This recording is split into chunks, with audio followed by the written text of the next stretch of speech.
Well, hello. I want to welcome you to another exciting episode of Pens in Use. This is the show where I look at the pens and inks that I've been using during the week.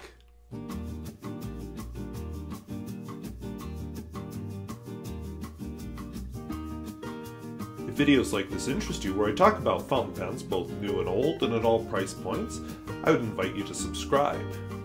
If you'd like to comment on any of the pens you've seen, or any of the other surprises waiting at the end, please feel free to leave a comment down below. So let's get into the pens. So this week, from left to right, I have Lamy 2000, another Lamy 2000. Hey, how about that? Well, you'll see why in a minute. I have a Pelikan Silvexa 21. I have a Pelikan Stola 3. I have a Garant Docar, whoops, and I tried to reset it and I just popped it down into the case. Garant Docar, which is an East German pen. Montegrappa Fortuna Mosaico, and Noodler's Ahab, and a Waterman Carène. As always, I'll be doing my writing in a Bomo Art Journal. Now, it may seem strange to you that I had two Lamy 2000s, but I do. I love the model. This one, I've been experiencing, I don't know if it's a thing or what, a little bit of leakage around here lately. And maybe it's just a sign I haven't used it lately. But this is a broad nib Lamy 2000. Oops, I just inked myself. One fun thing about this particular model is it is very stub-like character. I have this pen out because graduation season is here. I always write a nice little note to any graduating seniors who give me a graduation announcement, and I give them a link to their pictures that I've taken over the years. And I thought this would be a nice pen to write that link with, or I mean that note with. The ink is black Noodler's. We'll just forego that part. Black Swan in Australian Rose, which is one of my favorite inks.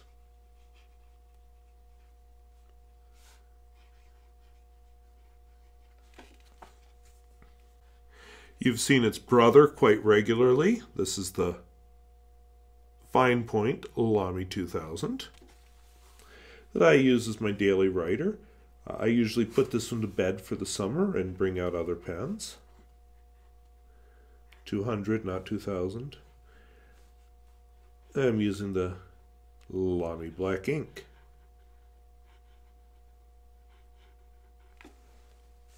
And again, even though it's a fine, it also has sort of a funny shaped nib, and people sometimes say it doesn't write well, or they talk about the sweet spot, and that's what they're talking about.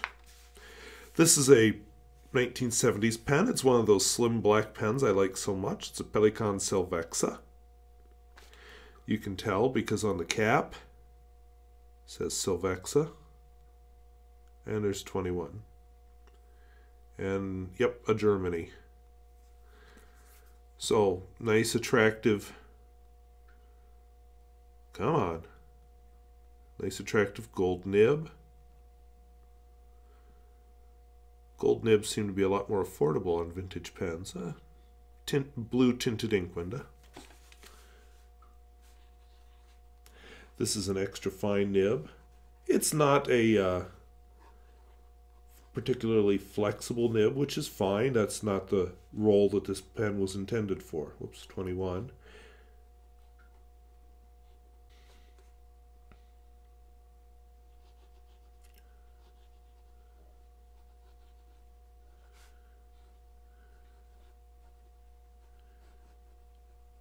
Of course, I'm using Monteverde Turquoise, which is before the new formulation, so I don't know if the new version of this ink is like that anymore.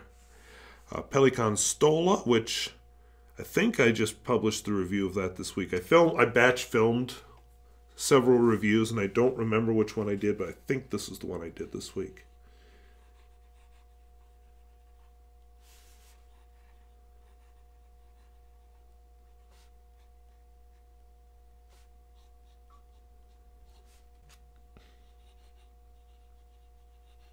The ink is Noodler's Matahari's Cordial.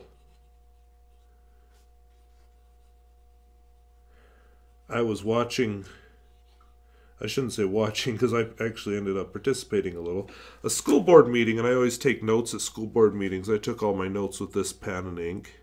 It was a little soothing, which I needed during this particular school board meeting. I like this ink. I've always been interested in World War I, and of course Mata-Hari was allegedly a German spy during the First World War. Ended up being executed as a spy. But an interesting woman, nonetheless. My next pen is a Garant Docar, which is an East German make. And Garant Docar. Whoops, that wasn't in focus at all. I apologize. Let's try that again. Garant Docar.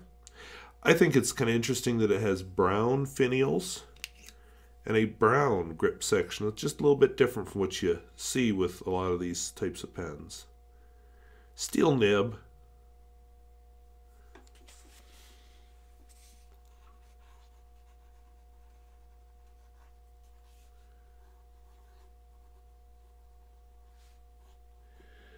The ink in this is Pelikan, Edelstein, so not one of those proletariat inks. Onyx. Actually, I don't really consider this ink all that special, but I just amused me to put it into a communist era pen. This is my Montegrappa Fortuna. I was looking, although I can't bring myself to pay for it, I was looking at they have that fire blue out now. It's just gorgeous.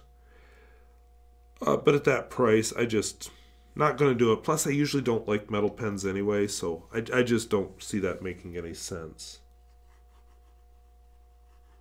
So Montegrappa, Fortuna, Mosaico. And this is a broad nib, believe it or not. And the ink in it is platinum, classic, lavender black. For a long time I've been saying, I've been thinking, I guess I really haven't said it, it's a shame Platinum doesn't have any interesting inks, because a lot of theirs are just the standard colors, and I've just never been that particularly drawn to them. But I like these classic black inks. They're unique and really nice colors. This is Noodler's Ahab, which will be empty soon.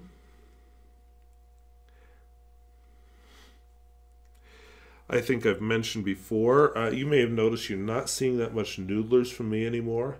I've graduated to better pens, honestly, but this is one of the good ones. It has a very nice nib.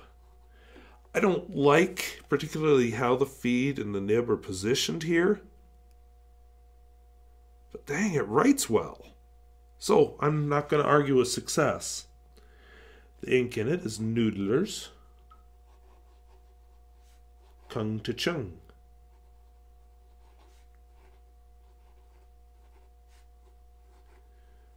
Which apparently is based on the old inks that the Chinese emperors used to use once upon a time.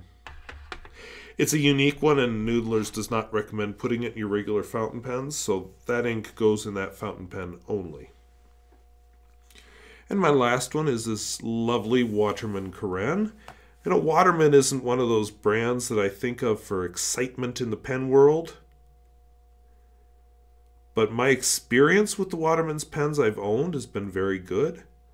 Just very solid quality writing instruments. And this is no exception. This is a inlaid nib, which is a little interesting. I've looked at nibs.com. They have some broad nibs for this pen for sale. I've been considering purchasing one of them. They're a little pricey, but I've been thinking about it. This is a medium though, and it seems to do very well. So perhaps I'll remain content with this.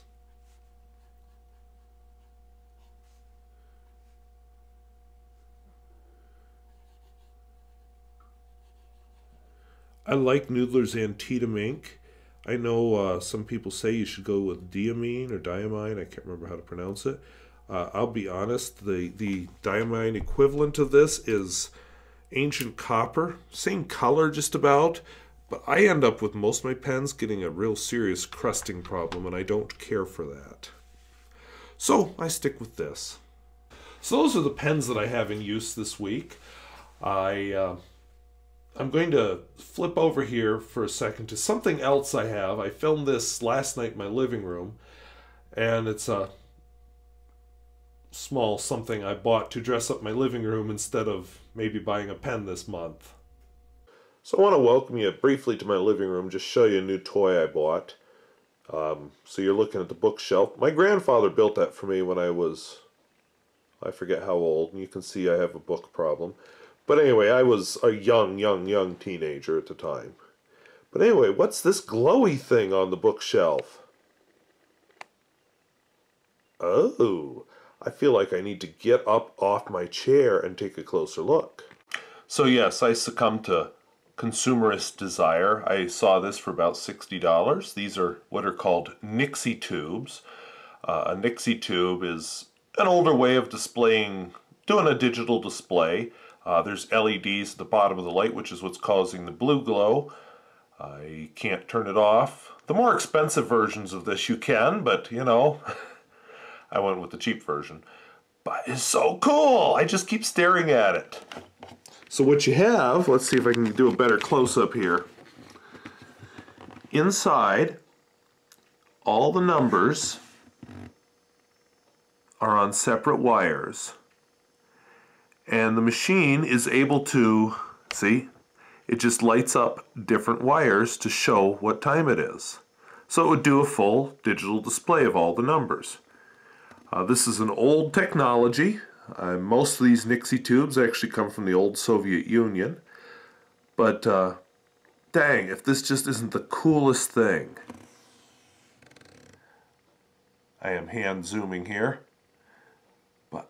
Dang, I love this thing. You look at it from the side, then you can get kind of an appreciation maybe, oops, too close, kind of an appreciation of the layers that are in there. And there was careful thought into putting what number where so they wouldn't block each other. It's just an incredible thing. I showed this to a colleague of mine who's an English teacher, and she was freaked out by the single dot colon, but I'm just like, hello, they're Nixie tubes, they're cool. To answer anyone's question, no, not hot. But dang, I just love this. I went to a really awful school board meeting Wednesday night, came home, and I sat in the dark for about 15 minutes just staring at this and just felt this peace flow through me. So yeah, this is a cool thing that I'm adding to my pens in use for tonight. And it's, oh, the lighting is terrible here in this part of the living room. But it's just a little box, you know, here's my hand for scale. It's not that big. I thought it would be bigger from the picture, but still, super impressed. So pretty cool, right? I like that clock. And it was nice to come home after that school board meeting and just sit in my dark living room for a while and stare at that clock and think, okay, you can calm down now. It's just an old-fashioned technology. Those Nixie tubes were how they used to do number displays like you see there, and you know, I'm glad that a company in Ukraine has found a way to make use of all these old Nixie tubes that are floating around mostly in the old Soviet Union and turn them into clocks. Some of them very expensive clocks, let's be honest, but very cool piece of technology. I apologize for getting this video out late. It's just been a, well, as you may have guessed from several comments there, kind of an interesting week, and besides that, it's a busy time of the year anyway, so I am so behind on everything, including my lawn. So tomorrow morning, because it's raining right now, tomorrow morning I'll be getting up and mowing the lawn and then going to school to do schoolwork. Yay. But that will be coming to an end soon. I have 4 days of school left. So I'm going to film my next pens in use Friday morning. I'd like to say I am free that day, but I'm really not, because the kids will be free. Somebody else we'll still be doing a lot of school stuff for another week or two, and then jump right into some classes that I'm taking. And then around it all, I've got to get my garden ready, and it's just time, where to go? So, luckily around here, you really don't set out your gardens until 1st of June, so I'm okay, but I am further behind than I usually am at this time of the year, so such is life. So anyway, I hope that was interesting and useful. If you like videos like this where I talk about fountain pens, both new and old, and at all price points, I would invite you to subscribe. If you'd like to talk about any of the pens you saw here, my strange Lamy obsession, or the Nixie Tubes, feel free to leave a comment down below. And as always, I thank you for watching. We'll see you later. Bye-bye.